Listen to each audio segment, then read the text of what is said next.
Ensemble.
Recueillez-vous pendant que nous prions sur chaîne.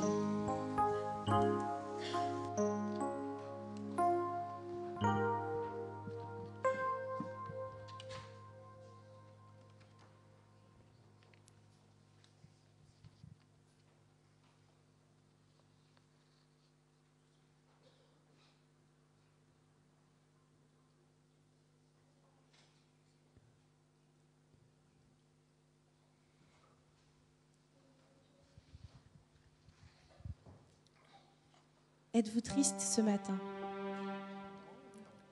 Alors souriez. Rendons gloire à notre Seigneur Jésus-Christ par notre doxologie. Père, nous élevons ton nom.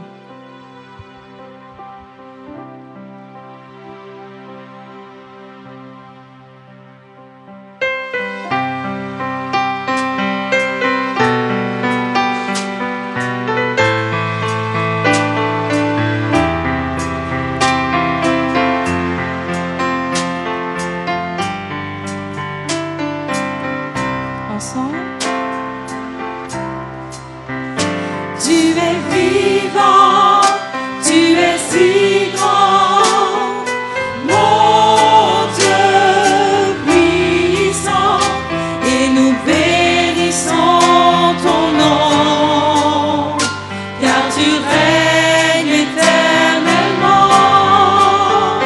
Tu es vivant, tu es si grand.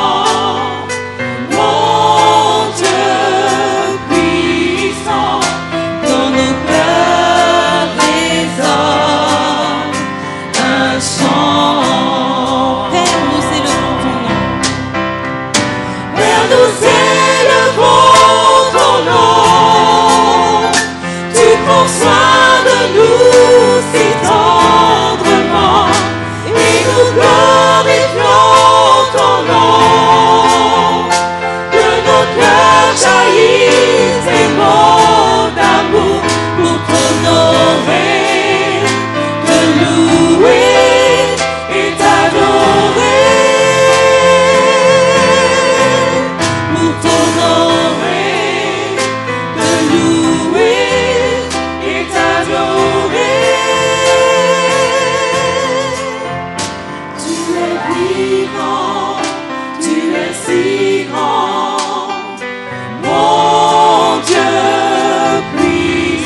Seigneur et notre Dieu. Que tu sois loué et remercié pour la grâce que tu nous as faite d'être dans ton Saint-Temple en ce jour béni pour t'adorer. Nous voulons te remercier pour cette semaine que tu as permis de passer sur ton divin regard. Alors que tu nous as rassemblés pour entendre ta voix parler à notre cœur, veuille dans ta grâce infinie nous débarrasser de tout ce qui n'est pas de toi et que ce culte à t'offrir soit agréé et qu'en retour nous soyons fortifiés et bénis. Qu'il en soit ainsi au nom de Jésus pour sa gloire. Amen.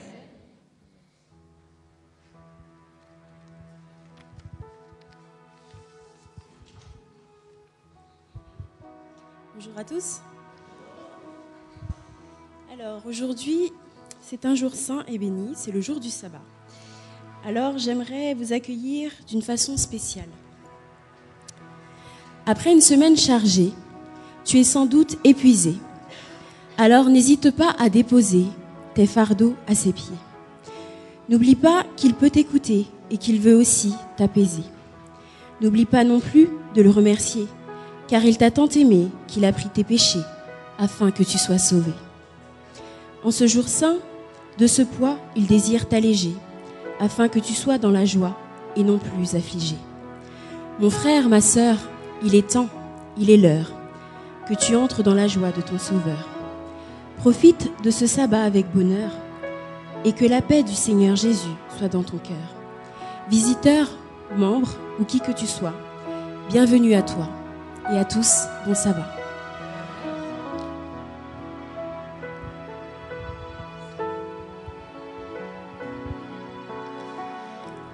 Notre entendement a du mal à saisir qui est cette personne dans la Trinité. De qui je parle? Du Saint-Esprit. Mais que fait-il? La personnalité du Saint-Esprit influence celle du chrétien. Dans Galates, chapitre 5, verset 22, il est dit « Le fruit de l'Esprit, c'est l'amour, la joie, la paix, la patience, la bonté, la bienveillance, la foi, la douceur, la maîtrise de soi. Toutes ces choses sont révélées en nous par le Saint-Esprit. » Je vous invite à chanter avec moi. Viens Saint-Esprit, viens remplir le temple que je suis, afin que toutes ces choses soient révélées en nous.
Saint-Esprit,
demander de vous mettre à genoux pour la prière de repentance.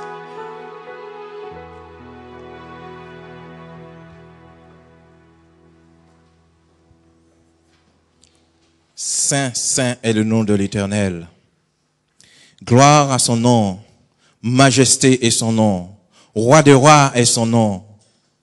Ô Père éternel, toi qui es et qui vois et qui connais le cœur de chacun d'entre nous ici présents, nous voici prosternés devant ton trône de grâce par l'intermédiaire de ton Fils Jésus-Christ afin de te réclamer ta grâce et tes bénédictions. Papa éternel, tu vois ton assemblée et tu les connais. Tu connais le nombre de cheveux qu'ils ont. Tu connais chaque personne qui se trouve dans cette assemblée, que ce soit dans la chapelle ou dans les salles annexes ou sur la toile. Père, en cet instant, je voudrais simplement te réclamer ta grâce infinie pour ceux qui ont des problèmes familiaux, des problèmes de santé, des problèmes quelconques. Mais nous savons, lorsque nous regardons à Jésus-Christ, tu nous donnes cette victoire et c'est une victoire de paix. Seigneur Dieu trois fois saint, tu connais et tu sais toutes choses. Nous voudrions simplement te dire merci. Merci pour tout l'amour que tu nous donnes et merci pour la patience que tu as envers nous. Papa, nous avons un visiteur en la présence de Jules, que tu le connais. Tu sais tout de lui, Père éternel.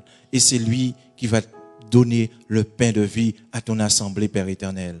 Que tu puisses l'utiliser par la puissance de ton Esprit Saint et que tout ce qui sortira de sa bouche vienne de toi et de toi seul, Père éternel. Tu le connais et tu sais tout. Tu sais ses faiblesses, tu sais ses manquements. Comme tu as dit à Gédéon, va avec la force que tu as et je veux compléter le reste. Seigneur Dieu, par ta grâce infinie, dirige-le, donne-lui la force de parler à ton peuple ici ce matin. Papa éternel, je voudrais aussi intercéder pour les dîmes et les offrandes. Que tes bénédictions soient sur ces dîmes et les offrandes et que nous puissions prendre cette bénédiction afin d'aller de l'avant et que ce que nous amenons à toi qui puisse servir pour ton bonne œuvre, Père éternel. Père, nous t'avons prié, non que nous avons un mérite quelconque, mais c'est par le doux nom de ton Fils Jésus-Christ et la puissance de l'Esprit Saint que nous t'avons prié. Amen. Asseyons-nous.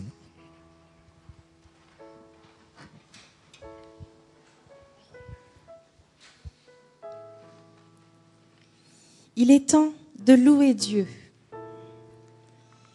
Le psalmiste dit « Fils de Dieu, rendez à l'Éternel. Rendez à l'Éternel gloire et honneur. Rendez à l'Éternel gloire pour son nom. Prosternez-vous devant l'Éternel avec des ornements sacrés. Je t'exalte, ô Éternel, car tu m'as relevé.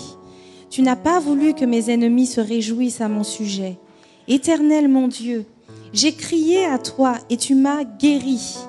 Chantez à l'Éternel, vous qui l'aimez.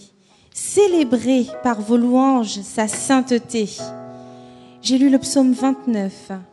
J'aimerais bien que nous chantions ensemble au numéro 25 de nos hymnes et louanges, Gloire, gloire à l'Éternel, qu'un cantique solennel monte à son trône. Chantons ensemble les strophes 1, 2 et 5.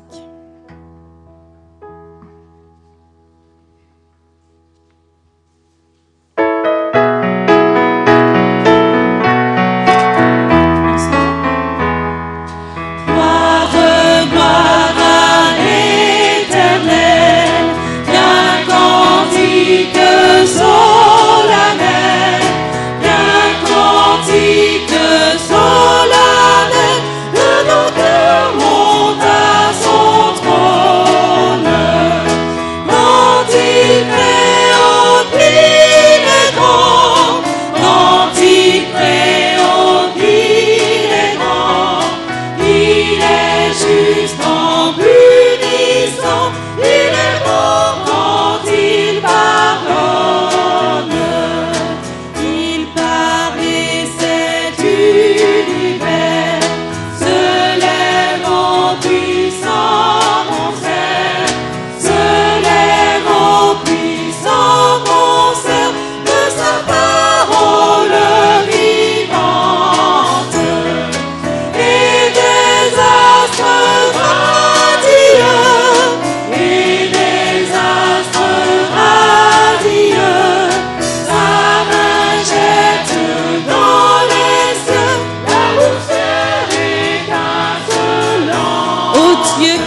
racheté. Ô Dieu que t'es racheté, toujours chante les bontés, toujours chante les bontés, le celui qui leur pardonne. Gloire, gloire à l'Éternel. Gloire, gloire à l'Éternel. Gloire à l'Éternel. Ce cantique solennel montera jusqu'à son trône.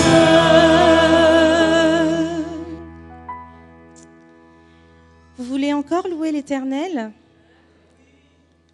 Oui, je sens ça. J'aimerais bien qu'on continue encore. Parce que Dieu est un Dieu à adorer à jamais, éternellement. Chantons « Je réveillerai l'aurore » pour célébrer tes bontés, parce que je veux t'adorer, Seigneur.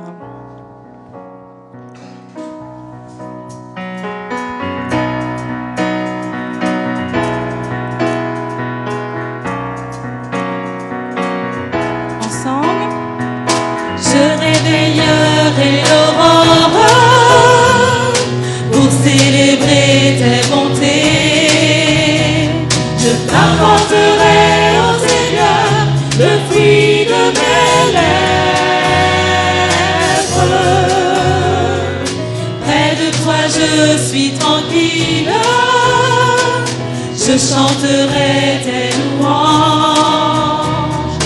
Grand est ta fidélité, que tu n'es pas sur moi. Je veux te louer.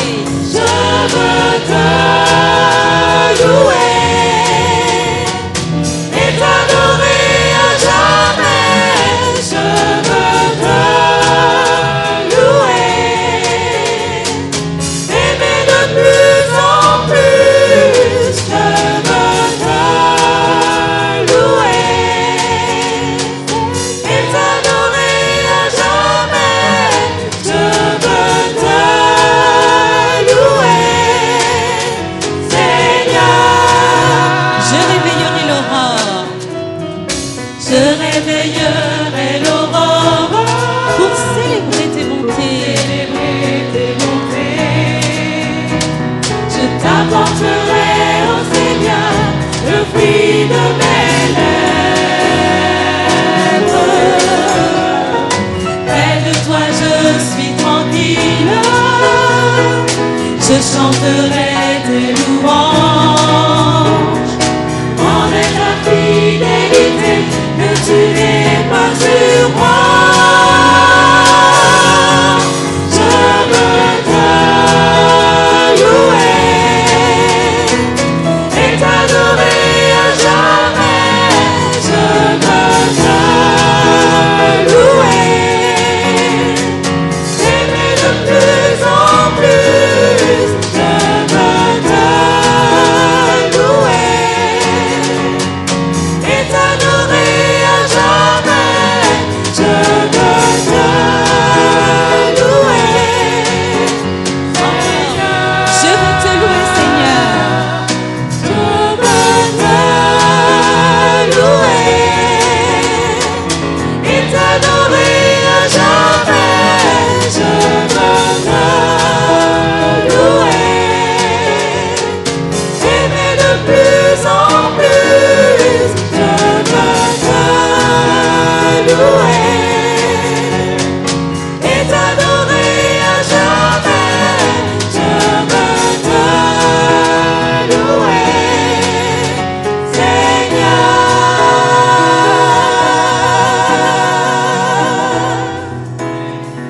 Amen. Combien d'entre vous ont déjà eu cette sensation que Dieu n'était plus là et que sa présence avait complètement disparu? Combien d'entre vous? Mais combien d'entre vous ont pu voir Dieu en chair et en os? Encore une petite question. Combien d'entre vous ont déjà pu voir les bontés de l'Éternel se manifester dans sa vie. Voilà. Et des miracles aussi. Gloire à Dieu. Voilà Dieu à vos côtés. Le voilà. Chantons ensemble combien Dieu est grand, combien sa fidélité dure à toujours, n'est-ce pas? Allons-y, chantons ensemble.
Il est temps maintenant de se remettre encore à Dieu.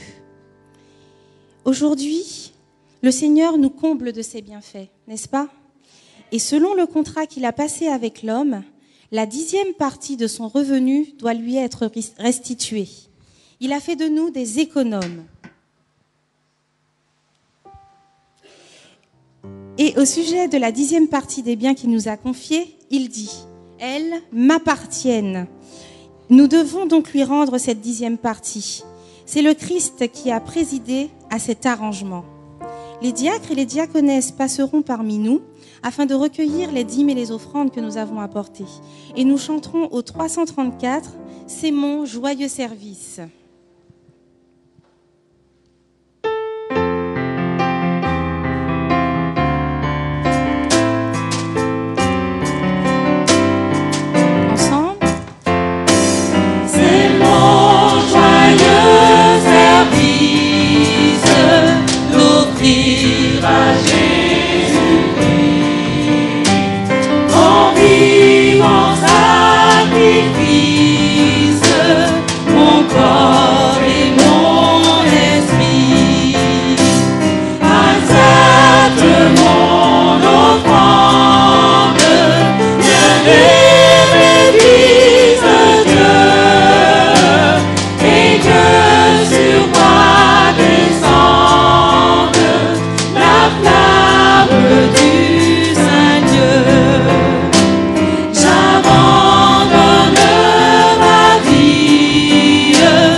De la parole de Dieu.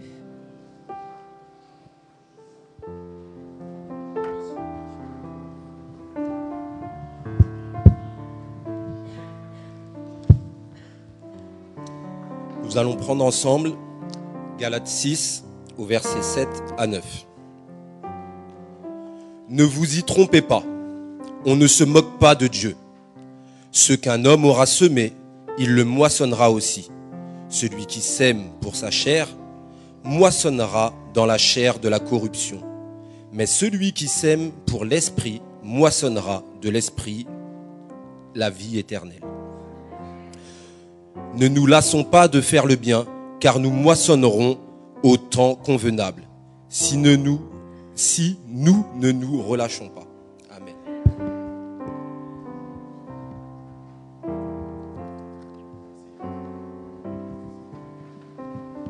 Vous pouvez vous asseoir.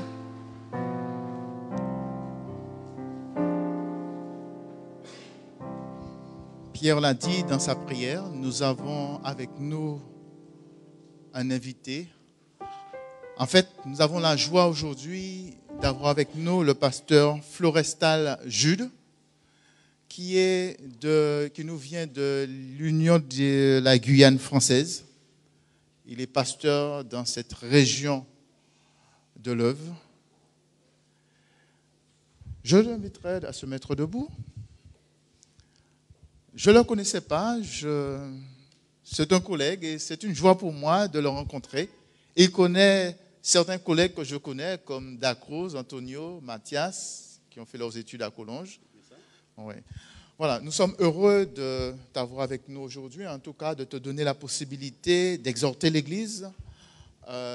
Nous, avec les anciens, nous avons décidé justement de permettre aux hommes de la Bible, à ceux qui ont ce ministère de la prédication de la parole, quand ils passent à Pierrefitte, de pouvoir exhorter l'Église. Comme ça, c'est un coup de pouce, ça donne à notre Église en plus.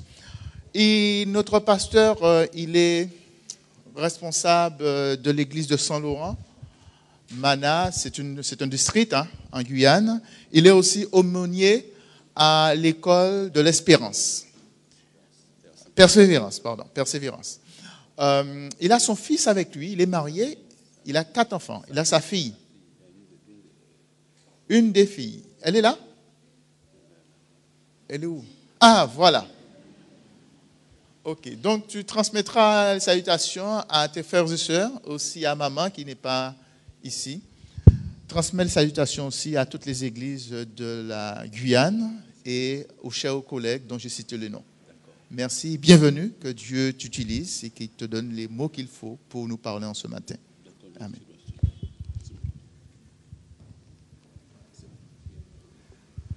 Nous voulons bien remercier Pasteur Gérard, notre collègue, pour sa chaude présentation à laquelle nous ne attendions pas. Je voudrais dire à Pasteur Gérard, ok, je pensais être seul, mais il semble que je ne suis pas seul de notre corps pastoral en Guyane. J'ai remarqué à ma grande surprise le secrétaire de la mission qui est là. C'est bien le pasteur Jacques Landre. Je ne le connais pas. Il est un ouvrier de merci. Ok, donc bienvenue. D'accord. Que Dieu vous bénisse aussi dans votre responsabilité. Donc le secrétaire de la mission. De la mission, il est responsable. Il est le secrétaire, aussi responsable du ministère personnel de l'école du sabbat. Et dans cette même mission aussi, pasteur de l'église des Amantiers, que nous connaissons très bien. D'accord. Bienvenue, chers collègues, et que Dieu vous bénisse dans votre ministère. D'accord. Ok, merci pour ce privilège. Ah oui, là, il y en a d'autres qui sont là. J'ai notre famille en bas, la famille de Juste, et d'autres qui sont là, que nous connaissons, qui sont venus, des jeunes qui sont venus étudier ici en France et qui fréquentent cette église. Et donc, nous sommes heureux de les voir. À vous tous, chers frères et sœurs bien-aimés, bonjour. Comment allez-vous? Alors, notre joie est grande de nous retrouver en votre compagnie ce matin à Pierrefitte. Il est vrai que ça fait bien des jours. Parfois, quand je viens ici en France, je suis dans les autres communautés, mais j'avais pas eu encore l'occasion d'être à Pierrefitte. Ce matin, je suis avec vous, je bénis le nom du Seigneur. D'accord, Dieu soit loué. D'accord, c'est une très grande église. Il est vrai que nous avons souvent des nouvelles de vous. Nous avons des frères et sœurs qui viennent de cette église, parmi lesquels nous avons Katia Benjamin qui est avec nous, n'est-ce pas, qui est très bien, qui se donne, qui s'engage. Et ce sera pour moi un privilège de transmettre chaudement vos salutations à Katia, n'est-ce pas vrai? De tous ceux qui la connaissent. Ok, et aussi, nous avons des frères et sœurs venus de partout, des étudiants qui sont ici. Et certes, comme le pasteur l'a dit, nous avons 4 enfants. Les 4 sont en français. 2 filles qui sont sur l'île de Paris et les 2 autres à Bordeaux. Nous vous demandons de penser à nous, à eux dans vos prières et qu'ils tiennent bien la route avec Jésus jusqu'à la fin. D'accord? Ainsi pour tous les jeunes qui sont ici, à vous tous qui êtes venus de partout. Donc, je ne voudrais pas être trop long dans mon approche, dans mon introduction, mais simplement vous dire comment je suis heureux, n'est-ce pas, d'être le porte-parole du Seigneur ce matin. Depuis que je ne m'y attendais pas, quand la proposition m'a faite, je dis, Seigneur, qu'il me soit fait selon ta volonté. Et je suis devant vous, chers frères et sœurs. Et je ne vais pas parler selon moi-même, mais je vais parler bien de la part de Dieu. Et ça aussi saluer la présence de notre fille et qui a été présentée, elle s'appelle Carly Judia Florestal. D'accord. Le message que le Seigneur me demande de partager, de vous transmettre ce matin, a pour titre « Tu récoltes ce que tu sèmes ». Tu récoltes ce que tu sèmes. Je vous invite à vous incliner la tête pour la prière. Notre Père bien-aimé, le moment est venu pour nous entendre ta voix parler à notre cœur. Nous te supplions, dans ta grâce infinie, de nous parler toi-même et de permettre, Seigneur, que nous puissions comprendre, Seigneur, ta volonté envers nous et aussi de prendre la détermination de faire ce que tu nous demandes de faire et de marcher avec toi jusqu'à la fin. Fais-nous sentir ta présence. Au nom de Jésus, pour ta gloire. Amen.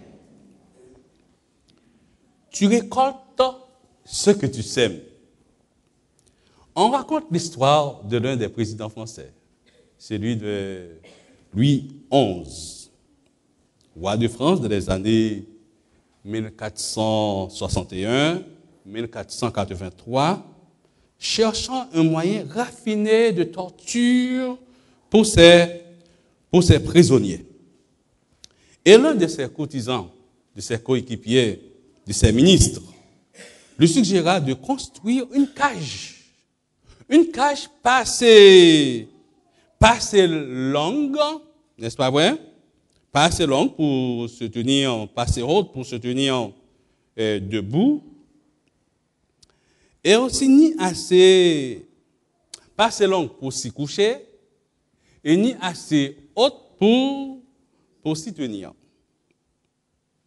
Imaginez cela, placer quelqu'un dans une cage, n'est-ce pas, où il ne peut pas s'y allonger, s'y coucher, et non plus s'y tenir debout.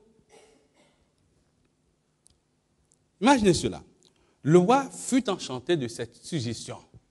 Il était très content n'est-ce pas, de son courtisan qui lui a fait cette suggestion. Mais le premier prisonnier qu'il enferma dans cette cage fut l'homme qui avait fait cette proposition diabolique. Et il lui garda 14 ans. Pas 14 jours, 14 ans. Il ne lui avait fallu que peut-être quelques secondes ou bien quelques minutes pour suggérer cette punition cruelle, mais il récolta pendant 14 ans le fruit de ce qu'il avait semé. Cette histoire, chers frères et sœurs, chers amis, nous rappelle celle de Mardochée, le plan de Mardochée. Vous vous rappelez bien? Il avait conçu un plan pour l'histoire. Cela nous rappelle l'histoire de Darman pour Mardochée, n'est-ce pas vrai? Il avait conçu un plan pour Mardochée. Mais rappelez-vous bien, n'est-ce pas ce qu'il avait récolté. Tu récoltes ce que tu sèmes. Chers frères et sœurs, cette affirmation découle d'un principe immuable de la parole de Dieu. Une loi universelle de la plus haute importance que nous trouvons dans l'épître aux Galates, chapitre 6, les versets 7 et 8. De ces deux versets qui ont été lus par notre frère Marco, si je m'abuse, et qui nous a bien lu et compris ce que Dieu veut nous dire à travers sa parole. Tout d'abord, relisons ces deux versets, les deux premiers versets, c'est-à-dire les versets 7 et 8 de l'épître aux Galates, chapitre 6. De dire, c'est pas mentionné, ne vous y trompez pas. Tout le monde y est? Vous y êtes? Ok. Ne vous y trompez pas. On ne se moque pas de Dieu. ce qu'un homme, ce qu'une femme aura semé, il le moissonnera aussi. Car celui qui sème pour sa chair moissonnera de la chair la corruption. Mais celui qui sème pour l'esprit moissonnera de l'esprit la vie éternelle. L'épître aux Galates, chers frères et sœurs, écrit par l'apôtre Paul, est l'une des plus remarquables de ces épîtres. Surtout sur la grande charte de la liberté du chrétien, la justification par la foi, et certainement est une vie de service ordonné. Suite à un appel à l'entraide mutuelle, la solidarité fraternelle et le soutien financier aux missionnaires, que nous pouvons lire le verset 6, qui te dit « Celui qui reçoit la parole de Dieu doit partager ses biens avec celui qui lui donne l'enseignement. » Deux temps solennels, l'apôtre Paul met en garde les frères et sœurs de Galates, les Galates de façon immuable, en leur disant « On ne se moque pas de Dieu. Ce qu'un homme aura semé, il le moissonnera aussi. » Ce passage de l'Écriture a deux points importants à souligner, comme cela peut se voir. Une mise en garde menaçante. On ne se moque pas de Dieu. Le deuxième point, c'est en ce qui concerne une merveilleuse promesse pour les chrétiens qui s'aiment pour l'esprit. Pour les chrétiens en semant l'esprit, on récolte la vie éternelle. Et le verset 9, ne nous lassons pas de faire le bien, dit l'apôtre Paul. Dit ailleurs, l'apôtre Paul, car nous moissonnerons au temps convenable si nous ne relâchons pas. Analysons brièvement ce texte en posant quelques petites questions. En quoi consiste la loi de la moisson? Vous savez, vous connaissez beaucoup de choses. Elle consiste à récolter ce que l'on sème. C'est vrai? Ensuite, le verset 8 de dire, d'après vous, que signifie semer pour la chair et semer pour l'esprit? Je pourrais bien vous entendre, mais le temps. Semer pour la chair signifie vivre par les lois, par les œuvres, par ce que vous faites, ou bien vivre pour satisfaire ses propres désirs. Pas n'importe quel désir en plus, ça. Il est dit de mauvais désirs. Quelles sont les bénédictions qu'on récolte en semant pour l'esprit? Il pourra s'agir d'expériences faites en lisant la Bible ou les Saintes Écritures, à mener une vie de prière, en rendant service, en jeûnant ou en faisant preuve de patience, ou bien vivre pour la gloire de Dieu. Je ne cherche pas à vivre pour moi-même, mais je veux vivre pour Dieu. En fait, l'idée que vous récoltez ce que vous semez et peut aussi décrire les conséquences. Alors, chers frères et sœurs, chers amis, nos vies sont remplies de choix, n'est-ce pas? Nous en faisons tous les jours. Chacun de ces choix a des conséquences et chacune de ces conséquences suit certaines règles. La Bible nous affirme que derrière ces conséquences se tient un Dieu juste et plein d'amour, un plein de miséricorde, un Dieu miséricordieux et juste qui ne change pas. Il peut y avoir certes des conséquences, mais derrière, il y a ce Dieu merveilleux, ce Dieu d'amour, ce Dieu aimant qui se tient derrière nous, n'est-ce pas, pour nous parler et nous aider, n'est-ce pas, à faire de bons choix, aussi à nous redresser. Il est vraiment immuable. Il est vraiment fort. Il est merveilleux. Il accomplit toujours ses desseins. La Bible affirme, on ne se moque pas de Dieu. Et c'est pour cela que les conséquences de nos actes ne changent pas non plus. Pas plus que lorsqu'un fermier plante du blé, il récoltera du blé. Il plante du maïs, il récolte du maïs. Seul un fou caresserait l'espoir, ou bien caresserait l'idée de moissonner du maïs après avoir semé des cailloux. Nous pouvons constater deux aspects reliés à cette relation de nos choix et les conséquences de nos choix, un positif et l'autre négatif. En fait, dans ce texte, Paul est en train de nous dire que la vie chrétienne, c'est de semer des graines. Le texte, la toile de fond, l'idée principale, l'idée maîtresse de ce texte, de ce passage, c'est de semer des graines. Alors, une question à nous poser, à se poser. Que semons-nous? Nous rendons bien compte que tout homme, en parcourant la route de la vie, répand une semence à chaque instant, à chaque pas. Cette semence peut être bonne, elle peut être aussi mauvaise.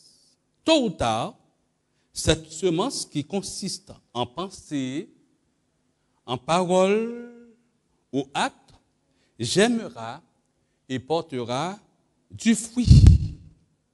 Le fruit de la récolte viendra. La moisson est certaine. Personne ne peut y échapper. Il est possible que d'autres doivent récolter avec nous, mais personne ne peut faire le choix pour nous à notre place. Et notre texte de base, c'est-à-dire Galaties 7 et 8, nous prouve que nous pouvons répandre notre semence dans deux terrains foncièrement différents. Deux terrains foncièrement opposés. Le domaine de la chair et le domaine de l'esprit. Certains s'imaginent, pas seulement dans mon église, d'accord, pas seulement nous autres, certains s'imaginent qu'ils peuvent semer pour la chair et récolter une moisson spirituelle. Quelle aberration, qu'on pourrait dire. D'autres, après avoir semé pour l'esprit, sont déçus de ne pas récolter une abondante moisson matérielle. Seigneur, j'ai travaillé, j'ai fait tellement, pourquoi je ne suis pas riche, pourquoi je n'ai pas autant d'argent? Alors, on peut bien y penser, on peut bien, en quelque sorte, imaginer, et aller même au-delà. Quel manque de logique en y pensant, en y agissant? Non, ces deux domaines sont séparés par un grand gouffre. Par un grand gouffre. Sont opposés entre eux. Donc, impossible de récolter autre chose que ce qui a été semé. Pensez bien à l'agriculteur. S'il plante du blé, impossible de récolter du maïs, etc. Bien des exemples dans la Bible, chers frères et sœurs, nous montrent que la récolte est de la même nature que la semence. Jacob, pour obtenir la bénédiction par ruse, a menti à son vieux père, Isaac. Mais plus tard, qu'est-ce qu'il a récolté? Rappelez-vous bien, ses 10 fils lui ont menti en leur amenant la tunique ensanglantée de Joseph. Jacob avait profité de ce que les yeux de son père étaient affaiblis au point de ne plus voir pour se faire passer pour son frère Ésaü. Rappelez-vous bien, comme ce qu'il avait fait. Mais plus tard, Jacob a été trompé par Laban qui lui a donné Léa, l'a méprisé au lieu de Rachel à la faveur de l'obscurité de la nuit. La récolte dépend aussi de la qualité de la semence. Un auteur chrétien souligne que tout aussi important que de semer la bonne semence, en bonne quantité et au bon moment. Mais la bonne qualité est toujours invisible lorsque l'on sème sur une bonne terre. Lorsqu'elle est couverte